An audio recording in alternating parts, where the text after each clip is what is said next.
नमस्कार दर्शकों, बात आज की चैनल के कार्यक्रम खबरदार खबरों में आपका स्वागत है। मैं हूं निपुण भार्गव और पेश है आज की खबरदार खबरें।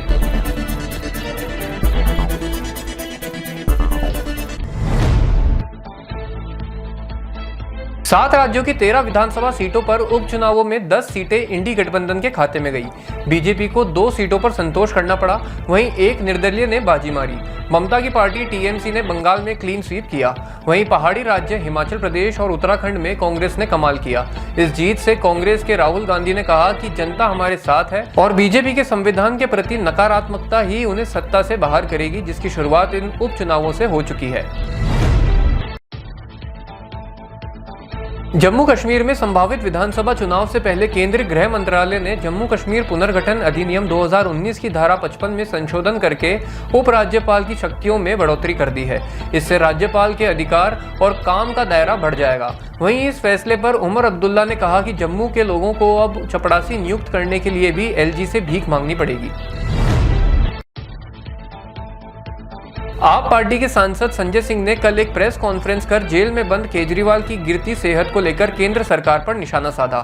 उन्होंने कहा कि केजरीवाल का वजन 8.5 किलो कम हो गया है और 5 बार उनका शुगर लेवल 50 से नीचे जा चुका है, जिससे वो कभी भी कोमा में जा सकते हैं। संजय सिंह ने कहा कि सरकार केजरीवाल को जेल में प्रताड़ित कर उनकी जिंदगी से खिलवाड़ कर रही है।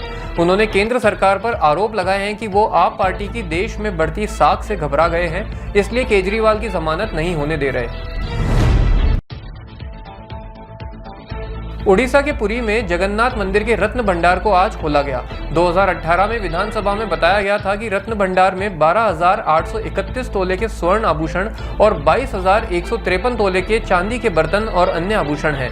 वहां के जिला कलेक्टर सिद्धार्थ शंकर और राज्य सरकार द्वारा गठित टीम के साथ पुरातत्व विभाग के लोग भी मौजूद रहे। राज्य सरकार ने मंदिर प्रबंधन समिति के लिए एक एसओपी जारी की है, जिसके आधार पर सभी काम किए जाएंगे। अमेरिका के पूर्व राष्ट्रपति डोनाल्ड ट्रंप पर हमला हुआ, जिससे वह बाल बाल बचे। जानकारी के मुताबिक वे पेंसिल्वेनिया में एक रैली को संबोधित कर रहे थे, तब उन पर किसी अज्ञात शख्स ने गोली चला दी। ट्रंप ने नीचे झुककर अपनी जान बचाई। ट्रंप के नीचे झुकने से गोली उनके कान के पास से गुजर गई। हमलावर ने कई राउंड गोलियां चलाई। वहीं अमेरिकन सीक्रेट सर्विस ने तुरंत स्थिति को काबू में किया। जवाबी कार्रवाई में एक हमलावर समेत एक नागरिक की मौत हो गई। वहीं राष्ट्रपति जो बाइडेन ने घटना की निंदा की और कहा कि अमेरिका में हिंसा की कोई जगह नहीं है। वहीं भारत के पीएम मोदी ने घटना पर दुख व्यक्त करते हुए कहा कि मेरे मित्र डोनाल्ड ट्रंप पर फायरिंग की घटना बहुत दुखद है। लोकतंत्र में हिंसा के लिए कोई स्थान नहीं है। उत्तर कोरिया के राष्ट्रपति किम जोंग उन अपने विचित्र व अजीबोगरीब फैसलों से पूरी दुनिया में चर्चा में रहते हैं। अब उनके एक ताज़ा आदेश को अंजाम देने पर दुनिया में बहुत आक्रोश है। जानकारी के अनुसार किम ने उत्तर कोरिया के 30 स्कूली बच्चों द्वारा दक्षिण कोरिया का एक नाटक देखने पर उन्हें सार्वजनिक रूप से गोली मारकर बड़े नरसंहार को अंजाम दिया। उत्तर कोरिया ने अपने देश के नागरिकों पर दक्षिण कोरिया, जापान और अमेरिका के मीडिया को सुनने और देखने पर प्रतिबंध लगा रखा है। भारत के सबसे प्रसिद्ध उद्योगपति और एशिया के सबसे अमीर शख्स मुकेश अंबानी के छोटे पुत्र अनंत अंबानी के विवाह पर उन्हें आशीर्वाद देने कल शाम मोदी रिसेप्शन पार्टी में पहुंचे। इस शादी में देश विदेश के दिग्गजों का जमावड़ा लगा हुआ है। अनंत अंबानी और राधिका ने मोदी के पैर छूकर आशीर्वाद लिया। वहीं मोदी ने नवविवाहित जोड़े को उपहार में एक थाल भेंट की, जिसमें कई चीजें भी रखी हुई थी। उपहार लेने के बाद नवविवाहित जोड़े ने उसे माथे से लगाया। वहीं मोदी ने विवाह में पहुंचे स्वामी अविमुक्तेश्वरानंद सरस्वती के पैर छूकर उनका आशीर्वाद लिया। स्वामी ने मोदी को आशीर्वाद देकर अपने गले से रुद्राक्ष की माला निकालकर मोदी को पहनाई। लोकसभा चुनावों में मिली हार के बाद आगे की रणनीति के लिए लखनऊ के लोहिया सभागार में आज सुबह एक बैठक आयोजित की गई। बैठक में मुख्यमंत्री योगी आदित्यनाथ, जेपी नड्डा, केशव प्रसाद मौर्य, ब्रजेश पाठक और भाजपा प्रदेश अध्यक्ष भूपेंद्र चौधरी ने कार्यकर्ताओं से चर्चा की। बैठक में पहली बार 3000 से अधिक कार्यकर्ता और नेता उपस्थित रहे। बैठक में 3 प्रस्ताव पास किए गए।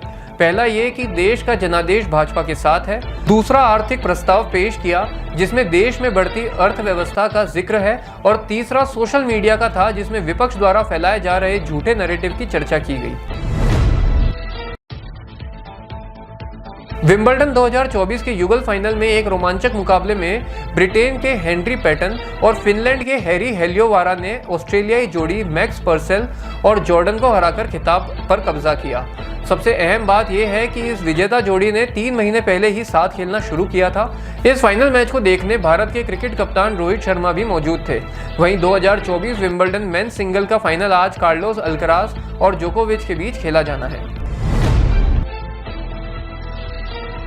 महाराष्ट्र के संभाजी नगर में एक सभा में AIMIM के प्रमुख असदुद्दीन ओवैसी ने कहा कि हम कोई वोट डालने की मशीन नहीं है, ना ही हम ATM है कि आप आओ, हमको दबाओ और हम वोट डालते चले जाएं। उन्होंने मुसलमानों से कहा कि हम वोट डालते हैं, फिर भी महाराष्ट्र में कोई मुस्लिम उम्मीदवार सांसद क्यों नहीं बन पाया, ये हमें सोचना है। ओवैसी ने कहा कि हम दावा करते हैं कि भारतीय लोकतंत्र का प्रतिनिधि स्वरूप है।